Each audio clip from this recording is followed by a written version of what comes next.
When it comes to modern Turkish history, conversations often look less like academic debate and more like tribal warfare. And at the absolute center of that battlefield, acting as the ultimate polarizing figure, is Sultan II Abdulhamid. On one side of the divide, you have the caricature of the Red Sultan.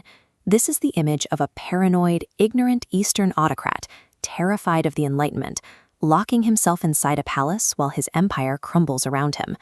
On the exact opposite side, you find the fantasy of the Great Khan. This version paints a flawless, omnipotent religious leader playing four-dimensional chess, holding off global empires through sheer devotion and genius.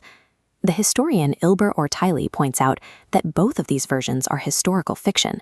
We are arguing over comic book characters instead of reading the actual institutional records. Open the state archives and you find a very different man. You find a highly educated, pragmatic 19th century Tanzimat bureaucrat doing whatever cold math was necessary to keep a collapsing empire breathing for one more day. Strip away the political slogans, and you have to ask, who is actually left? There is no denying that Abdülhamid ruled with an iron grip. He suspended the Ottoman parliament and centralized power, making decisions directly from the Yıldız Palace. But he was not an all-powerful sultan from the 1500s. Governing in the late 19th century meant he had to navigate a dense machinery of modern lawmaking, foreign treaties, and a sprawling, rigid administration that severely limited his actual reach. If he acted strictly, he was in familiar company. His methods closely mirrored the aggressive, autocratic styles of his European contemporaries, like Tsar Alexander III of Russia or Germany's Kaiser Wilhelm II. Heavy-handed, centralized control was the standard European realpolitik survival mechanism for a monarch of that era. It was a common strategy for holding together a fracturing state, not a uniquely backward Eastern tyranny. You might assume an authoritarian's first move is to keep his subjects uneducated to prevent rebellion. Abdülhamid did the exact opposite. He orchestrated a massive, rapid expansion of public education. Under his watch, the empire rapidly opened modern engineering academies, advanced medical schools, and entirely new faculties of law. This archival text details the transformation of the provincial administration at the time. The empire needed young, competent clerks to manage a modernizing bureaucracy, and these new schools provided the exact workforce required to run the state. But those same academies created spaces where students read European philosophy and debated political theory. They produced the enlightened military officers and the generation of young Turks who heavily criticized his regime. By building the educational infrastructure required to save his monarchy, he financed the intellectual growth of the exact minds that would eventually dismantle it. Then there is the subject of his pan-Islamism.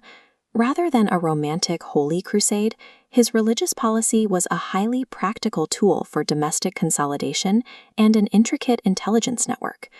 By heavily emphasizing his title as caliph, he projected a unified, imposing image to Western powers, all while keeping tabs on his own diverse, restless Muslim populations. He applied the same calculated logic to his alliance with Germany. Seeing Britain and Russia encroaching on Ottoman territory, he actively courted Berlin to serve as a geopolitical shield. This excerpt on Ottoman-German relations reveals how stressful that alliance was. The Sultan had to constantly manage German economic ambitions in Anatolia while relying on their military expertise. It was a tense, mutual exploitation. Every diplomatic handshake and religious decree was a carefully measured equation. Ideological loyalty took a back seat to the cold math of state survival. The end of the Ottoman Empire is often framed as a period of total darkness before the Republic finally brought the light. But the institutional reality shows a clear continuum. Look at the physical infrastructure. The vast railway networks connecting Anatolia, terminating at massive hubs like Haydarpasa, were planned and built during his reign. The transfer of human capital is even more concrete. The military officers, doctors, and diplomats who fought the War of Independence and founded the Republic were the direct products of Abdülhamid's schools. This passage outlines what the Republic inherited: an existing parliament, political cadres, and an active press. The revolutionaries stepped into a state already enduring the painful throes of change. Ortayli notes their sweeping reforms were fueled by frustration over the incomplete nature of Ottoman modernization. Judging a 19th century monarch through the lens of modern political slogans offers zero historical insight.